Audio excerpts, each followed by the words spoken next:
नमस्कार, स्वागत है आप सभी का आपके अपने यूट्यूब चैनल में। दोस्तों, आज हम बात करेंगे उत्तर प्रदेश या फिर भारत के विभिन्न राज्यों में जो स्वयं सहायता समूह चलाए जा रहे हैं, क्या उनको वाकई में जो राशन की रिक्त दुकानें हैं या फिर जिन गांव में राशन की दुकानें पहले थीं वहां पर किसी कारण से वो दुकानें अब हट चुकी हैं, या फिर पुराने जो राशन का वितरण करने वाले जो भी व्यक्ति थे उनकी डेथ हो चुकी है और उस वजह से पास के ही गांव में उन राशन की दुकानों को अटैच किया गया है।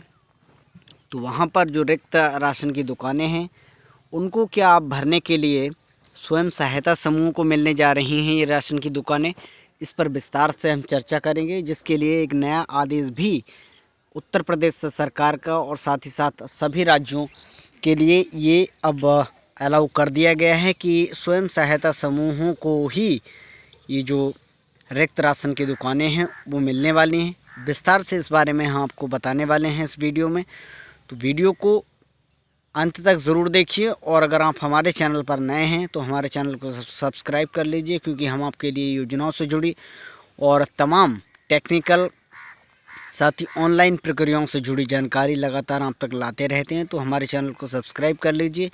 एक एक स्टेप हम आपको इस वीडियो में बताएंगे, पूरा प्रोसेस हम आपको इस वीडियो में समझाने वाले हैं कि किस तरह से उन रिक्त राशन की दुकानों का सिलेक्शन होगा। समूहों में जितने भी लोग होते हैं, क्या सभी को राशन की दुकानों का एक अधिकार औपचारिक अधिकारी माना जाएगा, या फिर उनमें से कुछ लोगों को यहाँ पर कैसे सिलेक्शन होगा, तो उसके बारे में विस्तार से बता रहे हैं। वीडियो को स्किप करके बिल्कुल ना देखिए, एक एक स्टेप हम आपको पूरा फॉलो कर रहे हैं। उचित मूल्य की दुकानों के लिए दरअसल जिन गांवों में इसकी पूर्ति होनी है, इसका आवंटन होना है, उन स्थानों पर स्वयं सहायता समूहों को ही राशन की नई दुकानें प्रोवाइड की जाएंगी। और ऐसा पहले हो भी चुका है। किसी गांव का हम आपको प्रूफ भी दिखाएंगे कि किन गांवों में ऐसा हो चुका है। दरअसल जो भी लोग स्वयं सहायता समूह चला रहे हैं, अगर एक गांव में 8 से 10 स्वयं सहायता समूह चल रहे हैं और ऐसे में उन लोगों ने अगर राशन की आवंटन की दुकानों के लिए आवेदन किया है, तो उनमें से किस किस को ये जो राशन की दुकानें हैं वो मिलने वाली हैं, कैसे इसको विभाजित किया जाएगा। और अगर 8-10 लोगों ने एक ही गांव से अप्लाई किया है इन कोटे की दुकानों के लिए, तो उनको कैसे बांटे जाएंगी और किसको वरीयता प्रदान की जाएगी। पहले हम आपको इंस्ट्रक्शंस दिखा रहे हैं, उसके नियम दिखा रहे हैं कि किन आधार पर, किन नियमों के आधार पर इनको आवंटित किया जाएगा उस गांव में अगर एक से ज़्यादा आवेदन करता है। तो पहला स्टेप क्या होगा दोस्तों आपके लिए, यहाँ पर स्वयं सहायता समूह को उचित दर पर दुकानों के लिए आवंटन में समस्त आवेदकों पर प्रथम वरीयता प्रदान की जाएगी। जैसा कि पहले क्या होता था कि आपको आवेदन जो आप करते थे कोटे की दुकान के लिए, तो आपको आपके गांव की लोगों की सहमति होना ज़रूरी होता था। जितने भी आवेदनकर्ता होते थे उसमें उन सभी लोगों को इकट्ठा किया जाता था, और जिस लोग के जिस जो आवेदन करता है उसके पास जितने ही लोगों का ज़्यादा समर्थन हुआ करता था उसको ये दुकानें प्रोवाइड कराई जाती थी। लेकिन अब ये नियम चेंज हो चुका है। अब क्या होता है दोस्तों, स्वयं सहायता समूह की दुकान उन्हीं को मिलेगी जिनका स्वयं सहायता समूह एक बेहतर चल रहा होगा, सुनिश्चित सेवाएं मुहैया करा रहा होगा, कार्य करने की जो क्षमता है उसमें बेहतर काम कर रहा होगा, उसका जो अकाउंट स्टेटमेंट है उससे बहुत कुछ वहाँ पर साफ होगा। तो ऐसे में उन लोगों को उनके कार्य कुशलता को देखते हुए उसमें यह आवंटन किया जाएगा। एक गांव का हम आपको उदाहरण भी दे रहे हैं। अगर आप पीलीभीत डिस्ट्रिक्ट से हैं तो आपने महचंदी गौटिया का नाम सुना होगा, और अगर नहीं सुना है तो पीलीभीत डिस्ट्रिक्ट में आता है ये गांव, ब्लॉक इसकी अमरिया है। विस्तार से चर्चा करेंगे। दूसरे पहले स्टेटमेंट को पढ़ते हैं। पहले सेकंड जो आपकी वरीयता होगी वो यदि स्वयं सहायता समूह निष्क्रिय है तो इस योजना का पात्र नहीं होगा। मतलब आपका स्वयं सहायता समूह तो है लेकिन आपने उसमें कोई भी कार्य नहीं किया है, काफ़ी समय से उसमें कोई भी कार्य नहीं कर पा रही हैं, जो भी आपने लोन लिया है उसको नहीं चुकाया है, या फिर उसके अंतर्गत जो भी कार्य आते हैं उसको अगर ठीक ढंग से नहीं किया है, तो उस वजह से अगर आपका जो स्वयं सहायता समूह है उसमें कोई भी स्कोर नहीं हो पा रहा है, कोई भी आपकी बैलेट शीट पर काम नहीं हो पा रहा है, तो ऐसे में आपका ये स्वयं सहायता समूह बेकार साबित हो जाएगा। और अगर एक से ज़्यादा आवेदनकर्ता उस गांव में हैं तो आप इस आधार पर आपका ये स्वयं सहायता समूह उस जगह पर काम नहीं कर पाएगा और ये निष्क्रिय साबित हो जाएगा। बात हम कर रहे थे गोंटिया में चंदी गांव की, तो उसमें क्या हुआ दोस्तों, उसका हम पहले उदाहरण बता रहे हैं आपको। उसमें जो 3 कैंडिडेट्स ने आवेदन किया था कोटे की या फिर इस राशन की दुकानों के लिए, लेकिन तीनों के पास कोई भी स्वयं सहायता समूह नहीं था। ऐसे में क्या हुआ, जब अधिकारियों के द्वारा एक समय दिया गया कि उस दिन आकर हम आपके गांव में आवंटन करेंगे इस राशन की दुकान को,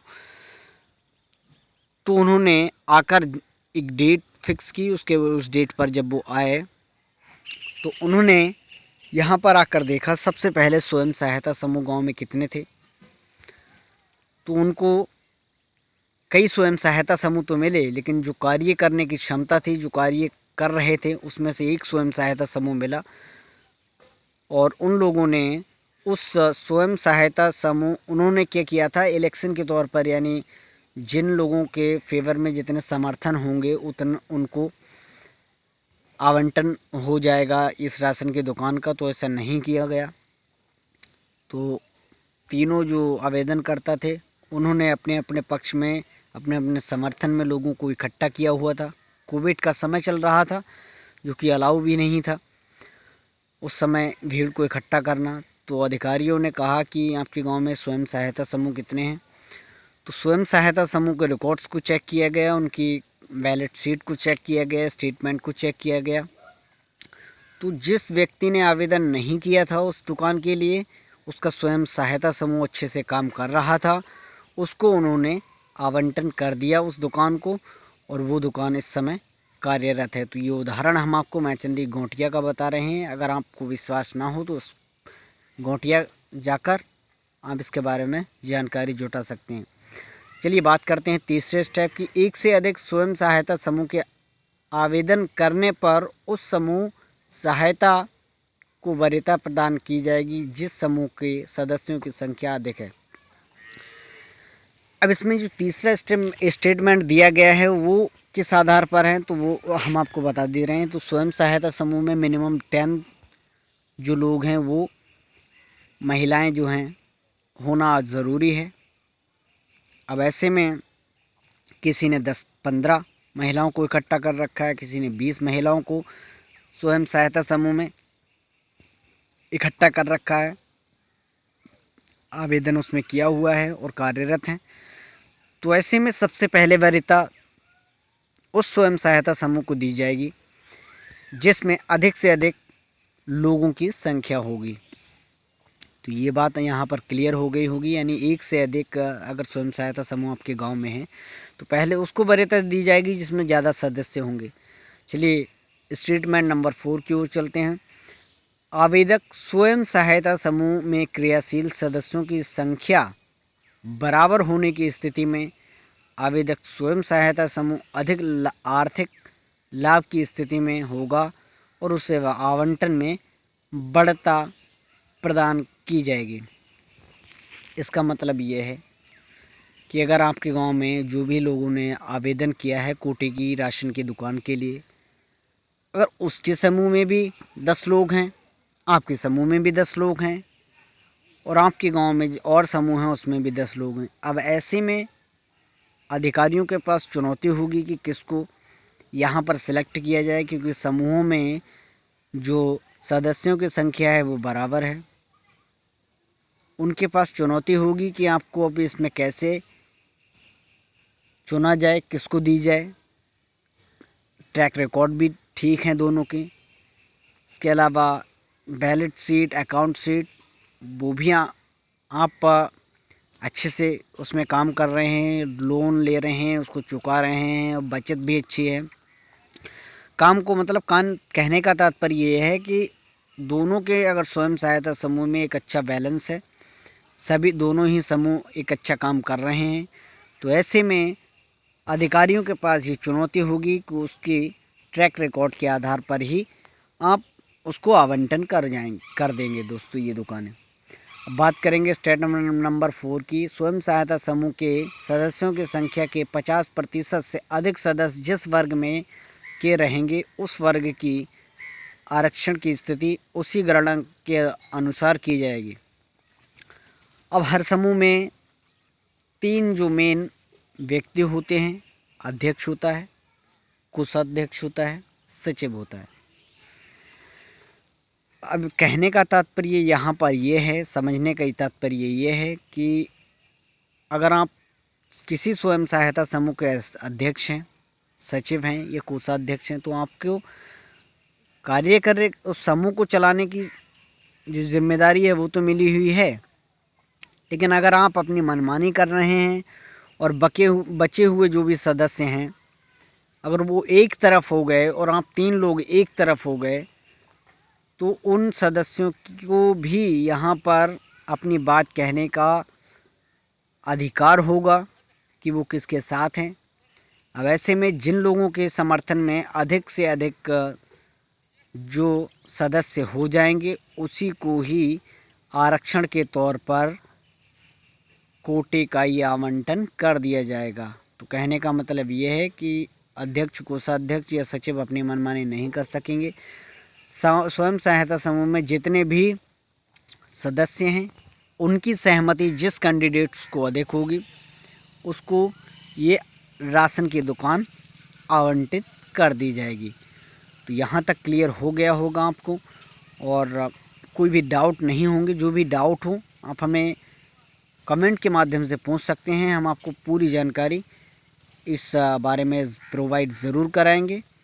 तो यहाँ तक आपको क्लियर हो गया होगा, ये मुझे विश्वास है। चलिए अगले स्टेप की ओर अब चलते हैं और कुछ और हम आपके लिए बिंदु बता रहे हैं, कुछ और स्टेटमेंट बता रहे हैं।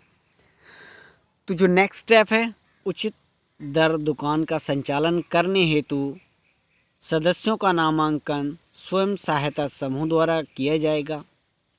स्वयं सहायता समूह द्वारा ऐसे सदस्यों को नामित किया जाएगा जो स्वयं सहायता की गतिविधियों में सक्रिय रहा हो।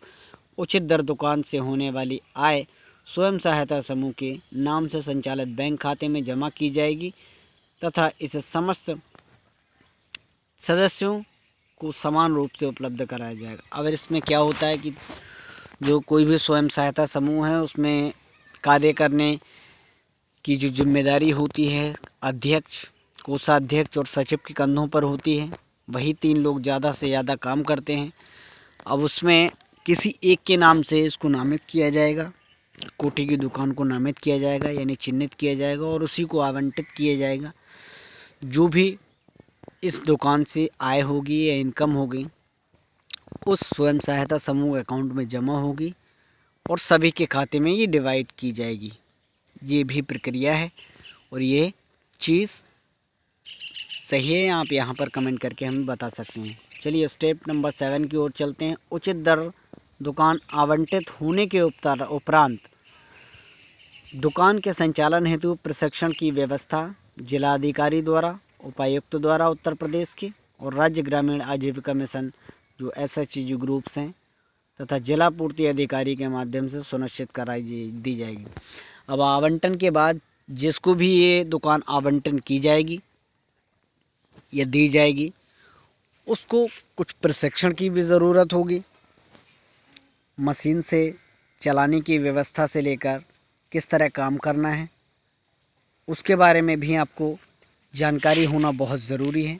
तो ऐसे में ये प्रशिक्षण की जो व्यवस्था करेगा वो जिलाधिकारी के द्वारा की जाएगी या उत्तर प्रदेश उपायुक्त द्वारा की जाएगी या फिर राज्य ग्रामीण आजीविका मिशन और जो जिला पूर्ति अधिकारी हैं उनके माध्यम से आपको ये ट्रेनिंग्स दी जाएंगी, आपको ये इंस्ट्रक्शंस दिए जाएंगे, दिशा निर्देश जारी किए जाएंगे, किस तरह से आपको यहाँ पर काम करना है, किस तरह से मशीन को चलाना है और किस तरह से आपको यहाँ पर राशन की आवंटन करना है।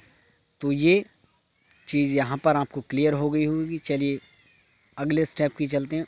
उचित दर दुकानों के आवंटन में स्वयं सहायता समूह को अवसर दिए जाने की उक्त व्यवस्था के प्रचार प्रसार, समूह को उचित दर दुकान चलाने हेतु प्रोत्साहित करने, कार्यशील पूंजी की व्यवस्था करने का, समय समय पर दुकान के संचालन में आने वाली कठिनाइयों के निराकरण का दायित्व उपायुक्त उत्तर प्रदेश राज्य ग्रामीण आजीविका मिशन का होगा।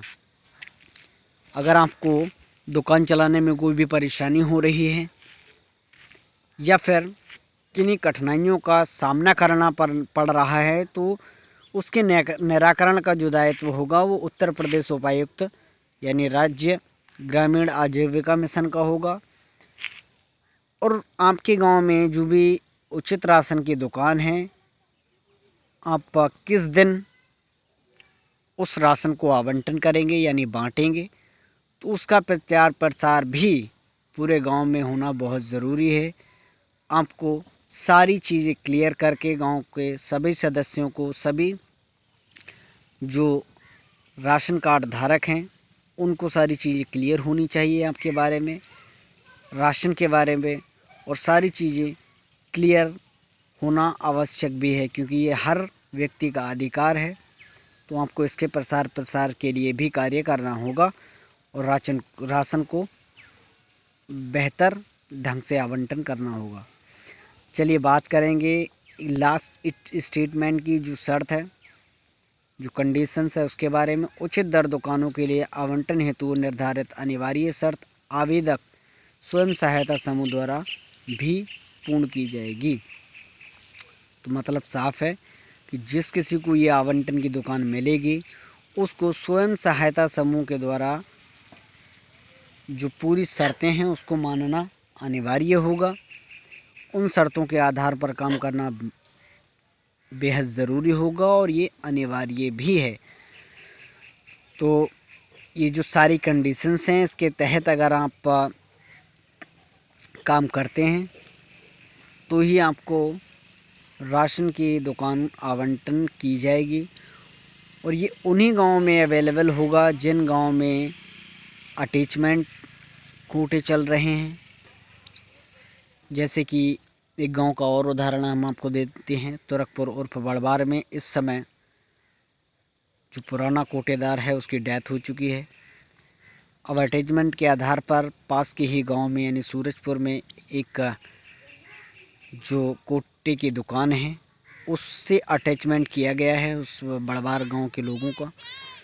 तो वहां से इस समय राशन मुहैया हो रहा है ग्राम तुरकपुर और बड़बार के लोगों को। और वहाँ पर अभी भी राशन की दुकान की आवंटन नहीं हो सका है। अब ऐसे में वहाँ पर 3-4 आवेदनकर्ता हैं, इसके बारे में भी हम आपको बता रहे हैं दोस्तों, क्योंकि हमें वहाँ पर जाने का मौका मिला और हमने वहाँ पर पूरी पड़ताल की, पूरी जानकारी जुटाई जो आपसे शेयर कर रहे हैं। तो 3-4 लोग वहाँ पर आवेदन करते हैं और सारे स्वयं सहायता समूह वर्ग से जुड़े हुए हैं। तो ऐसे में एक मीटिंग हुई जहाँ पर जनादेश को लेकर किसी एक आवेदनकर्ता ने लोगों को इकट्ठा किया, लेकिन बाकी 2 जो आवेदनकर्ता थे उन्होंने किसी को इकट्ठा नहीं किया। तो ऐसे में वहाँ पर अभी तक कोई भी फाइनल डिसीजन नहीं हो सका है और अभी भी वही पास के ही गांव में जो राशन आपूर्ति का कार्य चल रहा है। तो जिन जगहों पर, जिन गांवों में इसकी दुकानें जो हैं खाली हैं, रिक्त स्थान हैं, उन्हीं गांव में स्वयं सहायता समूह को आधार पर उनको राशन की दुकानें वितरित की जा रही हैं, उनका आवंटन किया जा रहा है। और इससे जुड़ी कोई भी समस्या, कोई भी सवाल आपका हो तो आप हमें कमेंट करके बता सकते हैं। हम आपको पूरी जानकारी प्रोवाइड कराएंगे और इसके बारे में विस्तार से आपको जानकारी भी प्रदान करेंगे। वीडियो पसंद आई हो तो इस वीडियो को एक लाइक ज़रूर कर दीजिए और अधिक से अधिक लोगों में इस जानकारी को शेयर कर दीजिए। हमारे चैनल के साथ जुड़े रहें। धन्यवाद वीडियो देखने के लिए। इस वीडियो में इतना ही। नमस्कार।